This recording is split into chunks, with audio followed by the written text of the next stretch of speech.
Le voy a dar la bienvenida al querido Maxi Richese, al campeón panamericano, a una de las grandes figuras del ciclismo en ruta, de los grandes tours, de las grandes competencias. ¿Estás en línea, Maxi? Gonzalo te saluda. ¿Cómo estás? ¿Cómo andás, Gonzalo? Bueno, bien. Primero, disculpa la demora, estamos hablándote 15 minutos más tarde de lo previsto. Quiero saber cómo estás vos, cómo vas llevando esta historia tan loca, ¿no?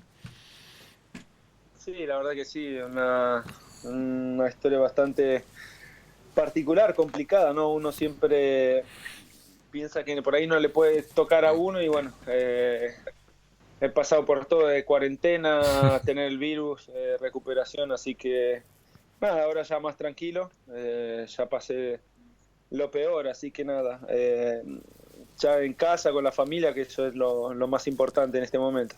Tenemos varias cosas para preguntarte, Maxi. La primera que se me ocurre tiene que ver justamente con esto, ¿no? Con lo que es una gran incertidumbre para mucha gente, inclusive grandes científicos, saber si este virus, una vez que ataca y una vez que se cura en la persona infectada, puede volver a infectarse. ¿Qué es lo que sabes vos sobre esto? Bueno, por lo que me comentaron los doctores en la clínica y por lo que pude hablar con otros doctores también, según ellos dicen que bueno, uno tiene una inmunidad por un año, creo más o menos, salvo que el virus mute, Claro. pero en general tenés una inmunidad de un año más o menos, así que Bien. bueno, eso me da un poco más de tranquilidad. Otro problema grande era el que si nos podíamos volver a contagiar, si podía ser peor o si era más leve, pero bueno. Lamentablemente no hay mucha información sobre el virus porque es bastante reciente, así que es toda una incógnita. Y después, la otra pregunta que se me ocurre tiene que ver ya con tu condición de deportista de alto rendimiento en una disciplina en la que lo aeróbico es poco menos que decisivo. O sea, no sé si habrá muchos más deportistas en el mundo que tengan más oxígeno, más capacidad de oxígeno que un ciclista como vos, con tu forma de competir, y entendiendo que esta es una enfermedad que sobre todo afecta a las vías respiratorias. Saber qué es lo que sentiste, cómo lo viviste esos días. No, la verdad que muy preocupado, ¿no? Porque como sabés, como todo el mundo sabe, es algo nuevo, ¿no? Entonces yo hablaba mucho con la doctora y bueno, es lo que le preguntaba más que nada sobre eso. No sabían cómo íbamos a seguir con el virus, cómo íbamos a quedar después de la enfermedad, así que fue una incógnita bastante grande. Yo por suerte no tuve grandes complicaciones en los pulmones, solo tuve un principio de neumonía, pero bueno, no me afectó mucho. Sí sentía que me faltaba mucho el aire, me costaba mucho respirar, aunque no hubiese tenido una neumonía fuerte. Así que nada, esa era un poco por ahí mi duda, ¿no? También mucha gente me preguntaba, amigos me han preguntado por ese tema porque no sabían Claro. en qué condiciones podía quedar. Y nada, fui perdiendo un poco el miedo con el pasar del tiempo porque después que me dieron el alta me sentí bastante mal tuve otros 10 días que no estuve muy bien físicamente. Así que nada, la preocupación era grande, pero Claro. ahora empecé a entrenar un poco más en el rodillo, que sería la bicicleta fija, y veo que estoy bastante bien, o sea, con la respiración y los pulmones, así que Fantástico. eso me trajo un poco más de tranquilidad. También lo que leí fue que a las personas que tienen neumonía muy, muy fuerte, a esos es a los que más afecta, ¿no? Y les deja problemas en las vías respiratorias. Así que bueno, eso me tranquilizó un poco porque yo no tuve grandes problemas en los pulmones. Profe. Sí, buenas, ¿qué tal? Maxi Ezequiel Fernández Mur te saluda. ¿Qué tal? Primero, Sí. decirte que es curioso en estos tiempos en los que, claro, no hay deporte competitivo, entonces se arman selecciones, se arman equipos ideales, etcétera, y veía en la web que en una especie de selección ideal, equipo ideal del ciclismo, no sé, de repente estaba hasta gregarios de lujo, Bernal, Quintana, líder, Eddie, y no, Cancelara de sprinter, y a vos te ponían como lanzador en un equipo ideal de ciclismo, ¿no? Lo cual marca un poco el nivel al que ha llegado Maxi Richese en el ciclismo internacional. Y claro, nos enteramos mucho del fútbol, sus cancelaciones, sus preocupaciones. Sabemos como que el ciclismo quiere salvar sí o sí al Tour de Francia. Contanos vos, ¿cómo vive el ciclismo de alto rendimiento este momento? No, es un momento bastante complicado, ¿no? Sobre todo por el tema calendario y sponsor. Si bien nosotros no estamos por ahí a nivel del fútbol, el nuestro, el ciclismo, es un deporte que tiene grandes presupuestos, los equipos tienen presupuestos muy grandes y bueno, los sponsors están en grandísima dificultad en estos meses.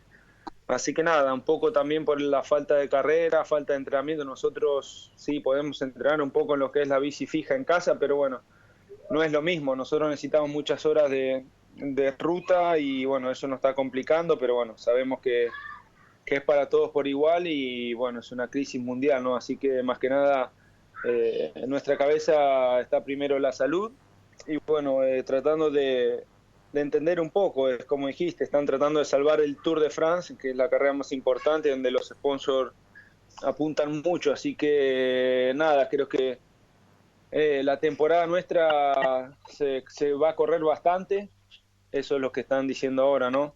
Así que esperemos de poder volver a las competencias.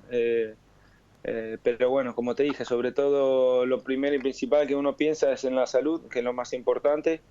Así que nada, están tratando los equipos de solucionar los problemas económicos también, más que nada por ahí con el staff, que son los que más sufren este momento de crisis. Así que nosotros por ahora no tenemos problemas con el equipo en lo que se refiere a sueldos, pero bueno, ya hemos hecho una charla entre compañeros y que no teníamos problemas en ajustarnos un poco en lo que son los sueldos, pero sí sabemos que equipos por ahí más chicos están sufriendo mucho este problema, así que nada, esperemos que va a nivel mundial, ¿no? Esperemos claro, que pase rápido todo esto y que no pegue tan fuerte con la crisis. Claro, a ver, Dani, te doy el pase a vos, pero la pequeña experiencia que me tocó vivir en San Juan, para una competencia que es importante, pero que no es el Tour de France, ni tampoco es el Giro de Italia, ni la Vuelta a España, es impresionante la cantidad de gente que mueve eso por equipo y fuera de los equipos, en términos organizativos, en términos de logística. Es un fenómeno realmente muy poderoso que mueve mucha gente y eso genera muchos ingresos y en este momento mucho lucro cesante, ¿no?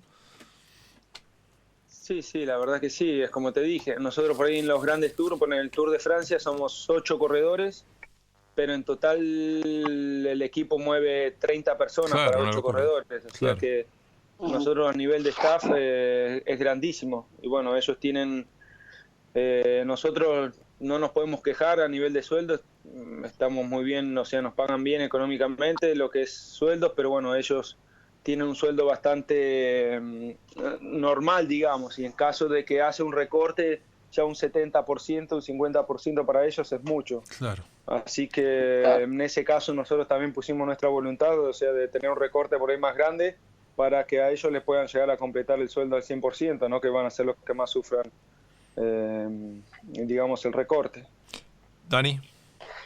Maxi, Dani Arcucci te saluda. No todo el mundo tiene acceso a la información de lo que es el alto profesionalismo del ciclismo. Gonzalo estuvo en San Juan hace un tiempo, que parece hace un siglo ya de eso, y nos contaba cosas desde allá. Pero a mí me llamó mucho la atención y me gustaría si nos podés contar cómo fue en el momento de tu contagio, porque estaban muchas de las más grandes figuras del ciclismo, todas reunidas en Abu Dhabi, y de pronto quedaron todos encerrados en un mismo hotel. ¿Esto fue así? Sí. Bueno, Abu Dhabi es una carrera, una de las más importantes en el calendario, ¿no? Una de las que más da puntos para el ranking mundial y bueno, había muchos, estaban todos los mejores equipos, digamos, los equipos World Tour estaban todos y como dijiste, había muchas figuras también ahí. Y sí, de golpe nos encontramos en el 27 de febrero, nos encontramos cenando en un hotel que estábamos la mayoría de los equipos ahí. Bueno, nos dijeron que había probabilidad de algún caso de coronavirus y bueno, que íbamos a quedar ya aislados en cuarentena. Qué locura. Y ahí fue donde arrancó. O sea, no teníamos mucha información, es obvio uno el enojo, ¿no? Porque quería volver a casa y la verdad que yo que me tocó vivir, o sea, lo peor de tener el contagio, la verdad que fue una decisión acertada la de estar al final dejarnos en cuarentena, ¿no? Porque nosotros creo que estamos en un periodo de incubación, porque yo recién el 4 de marzo me llevan al hospital si bien estaba ahí en cuarentena, no me podía mover del hotel, pero había hecho 2 hisopos y me habían dado negativos. 2 hisopados ahí, y el 4 de marzo me sentí mal, y ese mismo día me llevaron al hospital, y esa noche del 4 de marzo y del 5 hice otros 2 test, y bueno, ya a partir de ahí fui positivo, pero bueno, en caso de haber vuelto a casa, podría haber contagiado a mi señora, a mi hija, amigos, y de ahí haber desparramado el virus por muchos más lados, al igual que mi compañero que estuvo contagiado también, Claro. y otros agentes del personal. Vos, Guido, te doy el pase a vos, pero quiero que grafiquemos, que incorporemos mucho el concepto de Maxi en nuestra lógica, que todavía no, a los que no nos haya tocado atravesar esto. Si mañana, aquí mismo, donde estamos nosotros en la radio, dieron un caso positivo, hay que hacer todo un trabajo de desinfección y de seguramente bloquear el lugar y no poder volver a usarlo por un tiempo indefinido. Tal la lógica que se le dio a Maxi, o sea, le tocó a él, pero además después de 2 hisopados le seguía dando negativo. Es muy esquivo este bicho, y ahí es donde uno tiene que entender lo que genera en terceros el hecho de uno no ser prudente, ¿no, Guido? Sí, bueno, de hecho nosotros esto ya lo sabíamos puntualmente, no solo por la radio, sino también por el canal, donde hay todo un protocolo y donde se dice que donde hay un caso se cierra todo automáticamente, no sé por cuánto tiempo.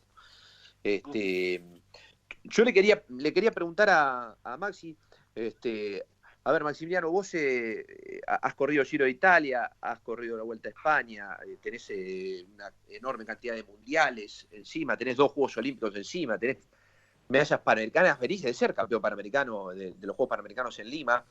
Yo alguna vez creo haberte tratado o haberte hecho alguna nota en la cual vos decías que pretendías retirarte antes de los 40 de la alta competencia. Este tipo de cosas, cuando no está tan lejos esa edad, este tipo de cosas ¿te alarman como para confirmar eso y dedicarse más a la familia o te desafió a ir por más, a tratar de salir adelante otra vez en la ruta, a tratar de seguir ganando? ¿Cómo pegó eso en el proyecto tuyo personal?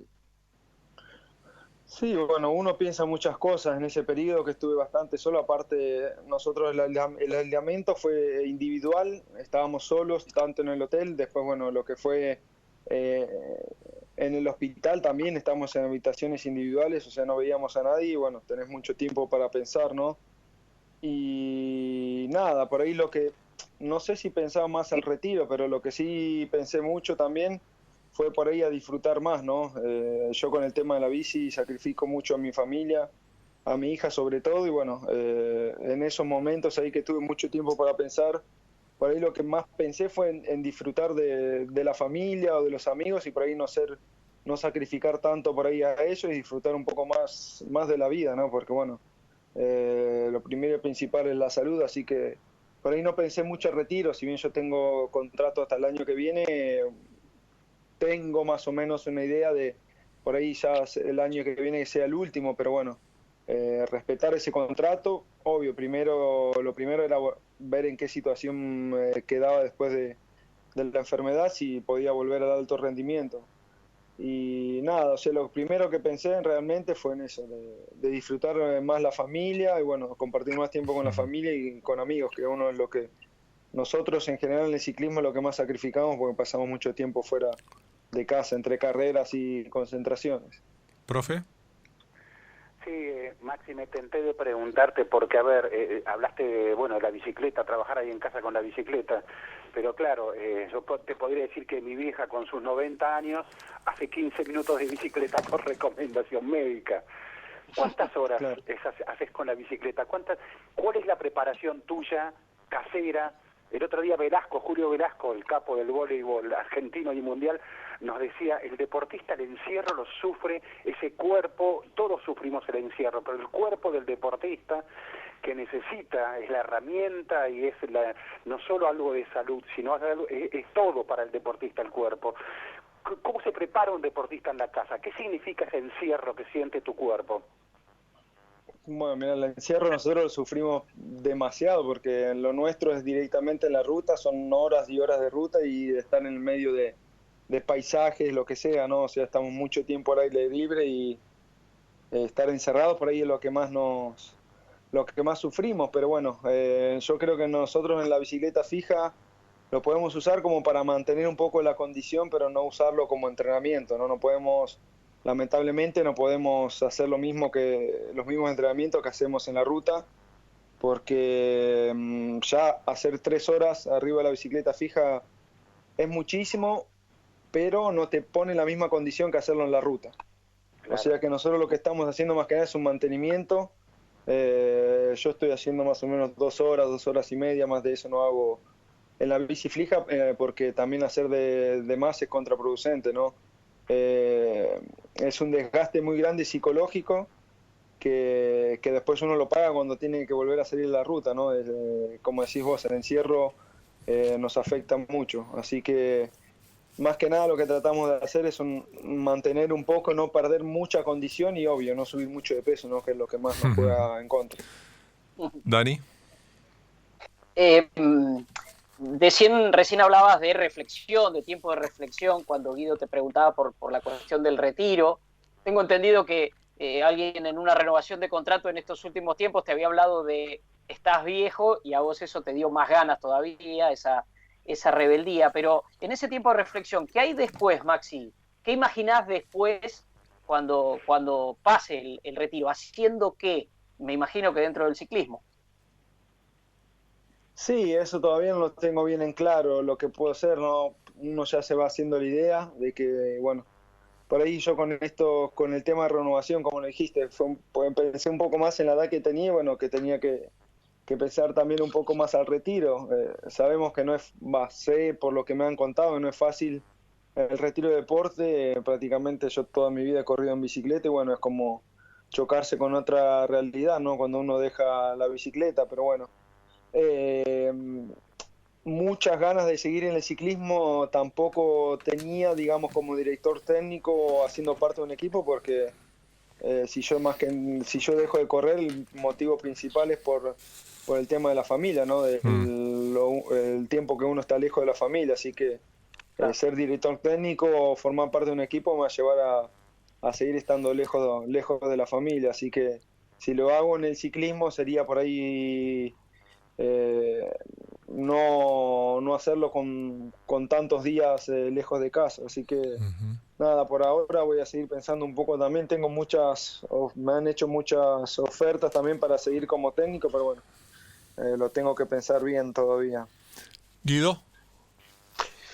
Maxi, a propósito de lo que es entrenamiento y demás, bueno, vos estás desde hace mucho tiempo en Europa, bueno, ahora has cambiado de equipo, pero estás acostumbrado a estar en los mejores lugares respecto de lo que son las prácticas de tu deporte tan exigente.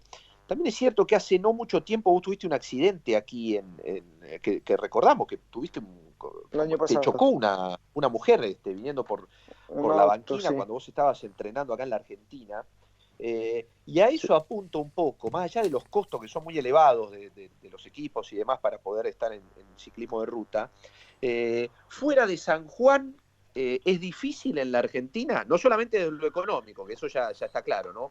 Pero además de las geografías, de los lugares preparados para entrenar. Sí, en toda Argentina es difícil, digamos, el ciclismo en Argentina es un deporte todavía bastante amateur y bueno, eso es un deporte muy caro, ¿no? Sabemos que una bicicleta para poder competir está rondando alrededor de $10.000 y bueno, lo que es entre ruedas y materiales, ya mismo un par de zapatillas te salen $30.000. Claro, una locura.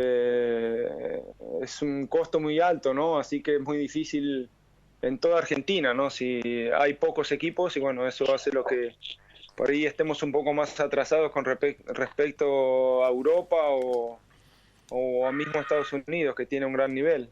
En toda la Argentina es bastante complicado correr en bicicleta, digamos, por ese motivo. San Juan tiene la mejor carrera, digamos, de Sudamérica y bueno, eso hace que equipos consigan sponsor y bueno, pueden estar a la altura de los equipos europeos. Así que nada, yo creo que lo que ha hecho San Juan ha sido muy bueno para el deporte, para el ciclismo argentino, y bueno, eso ha ayudado mucho también a que equipos progresen, ¿no? Y estén a la altura nuestra, digamos, los que son los equipos europeos. Maxi Richese, con quien estamos hablando, ¿hasta qué hora te puedo robar unos minutos más? ¿Puede ser, Maxi, o no? Porque tenés que ir a dormir pronto. Sí. Estaba jugando con la nena, por eso. Así bueno, que más aún. Más motivo para dejarte tranquilo. Maxi, ¿dónde estás en Bassano de Grappa en este momento vos? Sí, ahora sí, tengo bien. Bassano de Grappa. Le sugiero a Arcucci, si no conoce, a Guido, a Ezequiel, a los que están escuchando, que googleen Bassano y busquen imágenes de Bassano. El hecho de no poder salir, ¿hace que seas más consciente de la preciosura del lugar donde vivís? Sí, la verdad que sí, eso me han pasado en estos días. Bueno, yo tengo de fondo del jardín, tengo la vista de la montaña. Encima. Y claro, el estar uno más tranquilo, ¿no? Y tener más tiempo, por ahí me siento en el jardín un rato a tomar mate y bueno, me pongo a observar y a mirar y el tema también que no haya tráfico, ¿no? El silencio, llego a escuchar un río que pasa a 500 metros que jamás en mi vida lo escuché el ruido del agua por el tráfico que había, ¿no? Claro. Eso, bien también clara la montaña, ¿no? Sin contaminación, ver bien la montaña, el verde, distinguir esos colores, la verdad que es algo impresionante, ¿no? Al final, bueno, sabemos que es algo muy perjudicial para lo que es la economía mundial, pero bueno, para el medio ambiente este parate creo que le vino muy bien, ¿no? Porque necesitaba un poco de respiro. Sí, además, bueno, imagino cuántas veces habrás pasado sin mirar el Ponte Vecchio y ahora tendría ganas de estar ahí tomando mate. Tal cual, eso es verdad, eso es verdad. Uno pasa por ahí, a veces no presta atención y ahora uno es como que lo extraña, ¿no? Y le dan ganas de ir para allá. Acá Sonia, nuestra jefa suprema, me pregunta si supiste cómo te contagiaste, por qué te contagiaste. Mira, no sabemos bien cómo fue. Hubo varios equipos que tuvieron problemas con el virus, o sea, arrancaron con personal de 3 equipos y bueno, nosotros también tuvimos los primeros que se contagiaron en el equipo, fueron parte del personal, ¿no? Y cuando el masajista mío personal también tuvo el virus, ahí dije, bueno, chau, estoy muerto. Estás en el horno, Estaba esperando que me toque el turno, claro, y el de mi compañero también, era el masajista de los dos. No. Así que nada, es como que estábamos rezando y contando los días y bueno, ya cuando mi compañero tuvo síntomas, o sea, lo internaron 3 días antes que a mí, dije, bueno, chau, ahora claro, en un par de días caigo yo también. Pero... O sea, fue todo una secuencia muy, digamos, es como que era predecible lo que iba a pasar, así que no sabemos bien cómo empezó el contagio, pero bueno, viendo cómo se fue desarrollando en el equipo, era como que estábamos esperando y a lo último era que estamos esperando que caiga yo porque fue el último, o sea, con el que más tuvo contacto el masajista, que todavía no había caído, así que la otra parte del equipo me estaba esperando como diciendo, bueno, ya te toca, o sea, día por día. ¿No? Ahora estoy preocupado porque... Pero no sabemos bien cómo se generó, ¿no? Claro, pero estoy preocupado, Maxi, porque el colombiano estuvo en San Juan, vos estuviste en San Juan, lo que quiere decir que el masajista también debe haber estado en San Juan, y nosotros también estuvimos en San Juan. Él no estuvo en San Juan. Menos mal. Ellos no estuvieron. En realidad vinieron de la parte del personal que empezó con el contagio, salió de acá de Italia. Bueno, Italia fue derecho a los Emiratos. Y vos encima, Bassano, recordemos, está en el Véneto, ¿no es cierto? Está en el Véneto, sí. Nosotros de Lombardía, o sea, de Bérgamo, donde hay uno de los focos más grandes, estamos a 100 kilómetros, claro, 150. A nada. Pero bueno, por suerte esa parte de alguna manera pasó. Profe, disculpa, yo me entusiasmo y te dejé afuera. No, para nada. Hablaban de Italia, Bassano de Grappa, y yo le quería, bueno, confío a Maxi, le cuento que mi locura, si me entrar en el ciclismo, las historias de Italia, de Coppi y Bartali, trabajé 30 años en la agencia italiana ANSA y entonces la biografía, me leí todo un libro del pirata de Marco Pantani.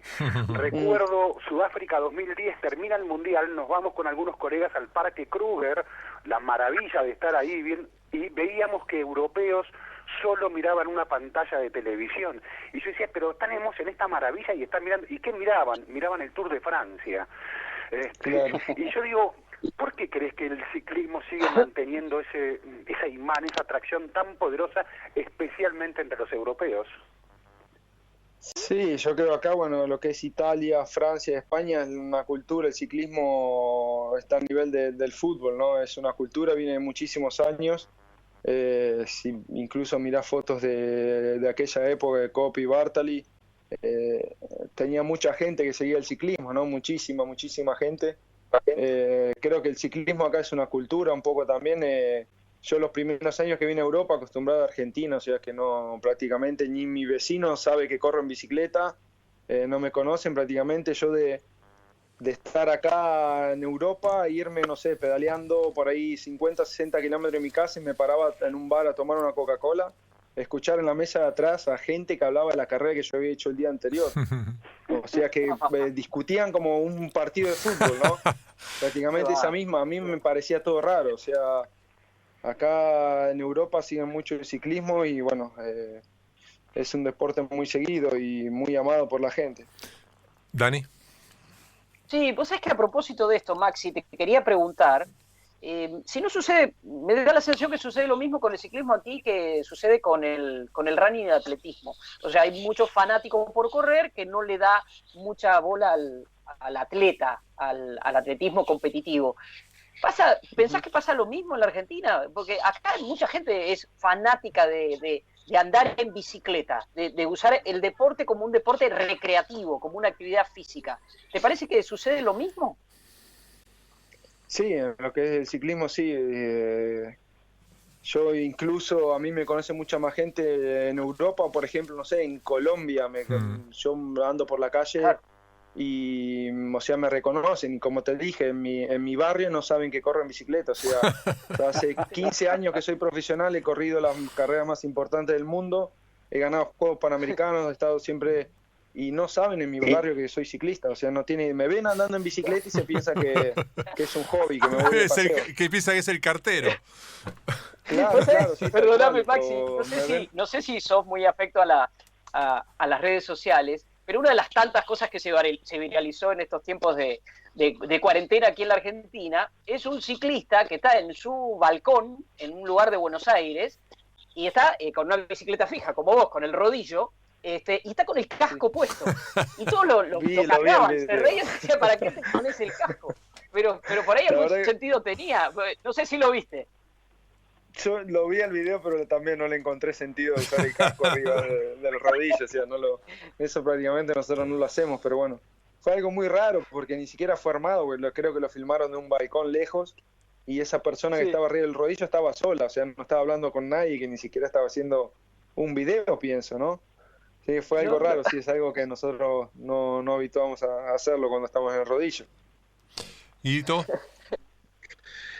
Maxi, imposible pensar en un Juego Olímpico, dicen algunos, después de lo que está pasando, de la postergación, de lo que está pasando ahora en Japón, incluso nuevamente.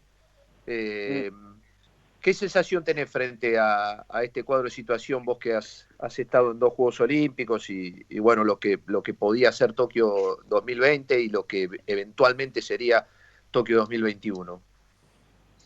Y yo creo que el deporte está muy complicado con este tema, ¿no? No solo los Juegos Olímpicos, todo el deporte en general, porque bueno, en este caso yo creo que el deporte sería por ahí lo último que habría que pensar, ¿no? Primero hay que pensar en muchas cosas antes. Y bueno, en los Juegos Olímpicos también sabemos todo el tema de organización y bueno, yo lo veo bastante complicado también por ahí que se puede hacer el año que viene. Si esto sigue de esta manera, aparte Japón con los problemas que tiene también económicos, sabemos que Juegos Olímpicos no es fácil organizarlo, es un presupuesto muy grande también, así que uno espera que se pueda realizar, ¿no?, el año que viene, pero bueno, yo lo veo bastante complicado como están yendo las cosas. Y después hay algo que también tiene que ver con nuestra voluntad y nuestro egoísmo, ¿no? Hablando de la posibilidad de que Maxi se sume en su momento para la prueba de ruta o también para vuelve la Madison, entonces con la vuelta de la Madison poder encontrar un buen compañero para la prueba. Ganaron Curuchetti y Pérez y bla, bla, bla, pero nos estamos olvidando de algo. No voy a hablar de cifras puntuales, Maxi, pero estamos perdiendo el rastro de esto que vos decías, que en Argentina mucha gente ni siquiera sabe que vos sos ciclista profesional, que por tu rol y tu calidad, porque además Ezequiel lo explicaba cuando se hablaba de que lo quiero a Maxi como lanzador, estamos hablando de alguien muy prestigioso y eso significa dinero en el mercado de los equipos, Maxi. O sea, vos tendrías que resignar poco menos que los ahorros de tu familia para poder competir en un Juego Olímpico. Sí, eso también, pero bueno, para lo que es la ruta, digamos que a nosotros la temporada nos beneficia mucho porque estamos corriendo muchas carreras y prácticamente el calendario se arma mucho en base a lo que son los juegos. Sí. Y se adapta a los juegos, ¿no? El tema nuestro por ahí más complicado es cuando uno tiene que hacer pista. Ya el equipo, bueno, estar bajo contrato con ellos, es como que ellos tampoco tienen mucha visibilidad de por ahí en Copas del Mundo, clasificatorias para los juegos. Es como que los equipos de ruta no le dan mucha prioridad a la pista, ¿no? No tienen mucha visibilidad. Así que por el lado de la pista es mucho más complicado para nosotros correr. Eso siempre se organiza un poco con el equipo, se charla en el momento de renovación y bueno, se ponen cláusulas que con respecto a las Copas del Mundo o fechas clasificatorias para los Juegos. Pero sí, lo que es pista es más complicado para nosotros correr en los Juegos Olímpicos. Maxi,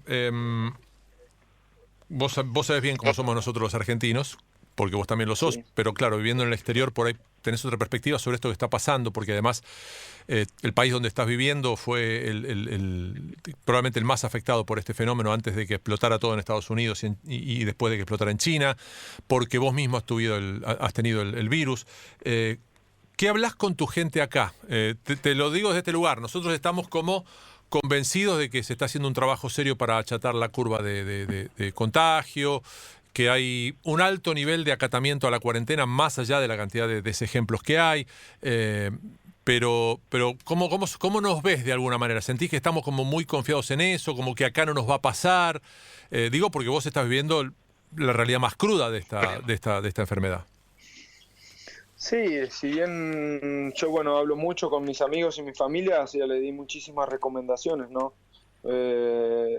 Traté de darle muchos consejos porque ya viéndolo de China, viéndolo de Italia y nosotros con lo que nos pasó en Abu Dhabi, realmente nosotros estuvimos muy bien atendidos en Abu Dhabi con doctores que habían estudiado mucho el caso y estábamos muy avanzados, digamos, con el tema de prevención que nos fueron explicando ellos.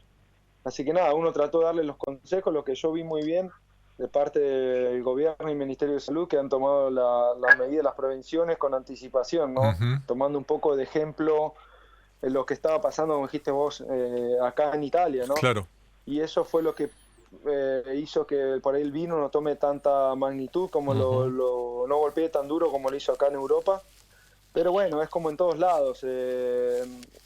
Acá hay mucha gente también que no respeta la cuarentena y sobre todo los mayores de edad. Claro. Son los que más ves en la calle, es como sienten, no sé, que no les va a pasar nada y son los que corren más peligro. Pero bueno, yo creo que Argentina tomó las prevenciones justas en el momento justo, ¿no? Antes de que se les escape todo de las manos, pero yo creo que han hecho un excelente trabajo y bueno, esperemos que puedan controlar. Si bien no es fácil en Argentina poner, todo el país en cuarentena, pues sabemos que hay muchos problemas económicos y todo, pero bueno, creo que la gente está haciendo un esfuerzo muy grande para que no pase a mayores. Y yo como lo que le digo a mis amigos, a mi familia, tomen de ejemplo Europa, tienen la ventaja de ver lo que puede llegar a pasar, que nadie la tuvo.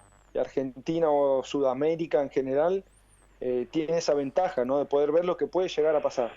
O sea que saquen todo, miren las noticias y vean cómo estuvo Italia, porque acá está mejorando, cómo está España en este momento, o Francia, o mismo Estados Unidos, y bueno, que tomen conciencia de los riesgos que se puedan correr. Profe, vamos con la última cada uno. A ver, mi última, y me tenté porque hace poco vi un documental, este encierro nos hace ver muchas cosas que tenemos perdidas, un fabuloso documental de Greg LeMond. LeMond fue uno de los más grandes ciclistas de Estados Unidos, primer estadounidense campeón del Tour. Lo conocí hace muchos años en un congreso, un fascinante personaje, y claro, ahí cuenta ese mundo de egos, divismos, otra que Cristiano Ronaldo, que también tiene el mundo del ciclismo, equipos en los que conviven ciclistas de muchísimas nacionalidades distintas, ciclistas obligados a ser gregarios, es decir, a jugar para la estrella del equipo. Me gustaría si nos desasnás a los que conocemos menos ese mundo del ciclismo, ¿cómo es una competencia de alto rendimiento en el ciclismo? Perdón, no te entendí la pregunta. ¿Cómo es ¿Cómo es ese mundo? Te decía que vi un documental de Greg LeMond, uno de los más grandes ciclistas de Estados Unidos, y contaba un poco ese mundo de ego, divismo, competencias internas dentro de cada equipo. De algo que vos sabés bien, Maxi. Alto rendimiento. De algo que sabes bien, Maxi, que es jugar para otro, trabajar para que otro sea el que gane, quizás. Exactamente. Yo, mira, los mejores años que estuve en la bicicleta, los tuve en el equipo Quick-Step, el anterior a este, y la verdad es que el tema de problemas internos, si había problemas internos en el equipo, era lo peor que nos podía pasar, porque nosotros, o sea, no es como jugar el fútbol, que decir, bueno, le paso la pelota, si uno no trabaja el 100% para su compañero, no se ganan las carreras. Claro. Y si a mí en el equipo... en el Quick-Step fue algo que me enseñaron, es la de correr en equipos, y bueno, nosotros la verdad que puede haber alguna pequeña diferencia, pero bueno, no había por ahí problemas muy grandes entre equipos, ni siquiera entre capitanes, ¿no? Porque sabíamos que era un mal para el equipo. Tiene un grandísimo manager, yo creo que es el mejor manager del mundo, el que está en Quick-Step, y bueno, sabía manejar esas situaciones. Nosotros hemos corrido con carreras importantes como Milano Sanremo con 4 capitanes, o sea, con corredores que habían sido campeones del mundo, y no es fácil manejar la situación, y bueno, el equipo la manejó muy bien. Yo lo que yo viví, ese sentido de peleas internas, no tuvimos grandísimos, o sea, entre rivalidades entre compañeros no hubo, porque donde hay rivalidades entre compañeros, o sea, perdíamos la carrera. Después, bueno, cada uno tiene marcado su rol, como el mío de gregario, de lanzador, otra gente que tenía que ser propio gregario y estirar todo el día o ir a buscar agua todo el día, pero bueno, cada uno tenía marcado su rol, no sabía el trabajo que le tocaba. Dani. Te iba a preguntar justamente en términos de desasnar que nos explicaras, pero ya has ido desarrollando qué es esto de ser lanzador, de hacer un trabajo en equipo. Entonces te pregunto, ¿quién ha sido tu referente? ¿Quién fue tu referente, tu ídolo, tu modelo a seguir en el mundo del ciclismo? A mí me gustaba mucho Mario Cipollini cuando yo era chico, se veía los sprints y bueno, me gustaba muchísimo en esa época Mario Cipollini. ¿Guido? ¿Y quién viene detrás tuyo, Maxi? En esto nos pasa mucho esto de los grandes referentes de un deporte y después cuando se retiran hay veces que vemos un terreno medio desierto. ¿Cómo está el ciclismo de ruta en ese sentido? Bueno, en el ciclismo argentino más que nada es como que se perdió una o dos generaciones se han perdido detrás de la mía. Eso es lo que yo estoy viendo, ¿no? Es como que hay un hueco muy grande y creo que ahora tiene muy buenos juveniles, muy buenas promesas, que creo que si la gente que la sigue los guía bien o por ahí escuchan, a mí me gustaría incluso por ahí hacer eso cuando deje de correr, ¿no? Aportar mi experiencia a todo lo que aprendí en Europa con los corredores argentinos, ¿no? Enseñarles un poco la cultura del entrenamiento, de hacer las cosas bien y bueno, lamentablemente hay una generación perdida detrás nuestro. Va a haber un hueco grande, ¿no? Hasta que vuelvan a llegar corredores, digamos, a Europa. Yo creo que va a haber que esperar al menos 5 o 6 años o un poquito más tal vez para que esos corredores jóvenes que hay ahora crezcan y bueno, ese también sería para mí algo importante, ¿no? De ayudar a esos corredores y bueno, enseñarles un poco todo lo que yo aprendí y lo que sufrí por ahí acá y en los errores que cometí para que ellos no los cometan tampoco. Maxi, gran testimonio, gran charla.